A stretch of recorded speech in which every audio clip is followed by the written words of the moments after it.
Cette année, selon une étude réalisée avec Ipsos, on sait que plus de 55% des Français envisagent ou ont déjà revendu leurs cadeaux de Noël. C'est 15 points de plus que l'année dernière. C'est vraiment une habitude qui est ancrée chez les Français. On voit bien que la pratique s'installe. On voit bien que ça se généralise de plus en plus. Les Français, en particulier les jeunes, mais pas seulement, les Français trouvent tout à fait finalement classique, normal, habituel de revendre des produits, des cadeaux qu'ils auraient reçus à Noël et qui, pour X raisons, ne leur conviennent pas.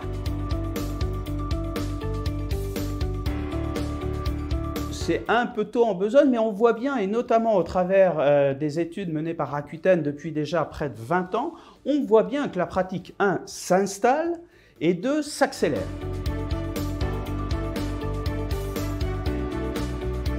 Même si on voit une tendance un tout petit peu plus forte chez les plus jeunes, ça peut être un adolescent qui remet en vente un jeu vidéo qu'il a reçu en double, ou un parent qui va remettre en vente un jeu qui a été reçu par son enfant, soit qui n'a pas plu, soit qui n'était pas adapté à l'âge. Mais on voit vraiment tout type de personnes.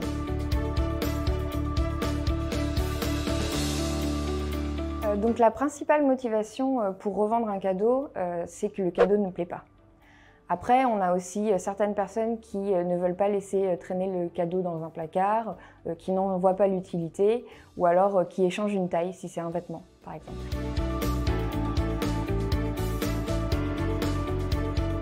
Donc la revente des cadeaux est vraiment un acte décomplexé. D'ailleurs, un tiers des Français se dirait compréhensif s'il apprenait que son cadeau a été revendu.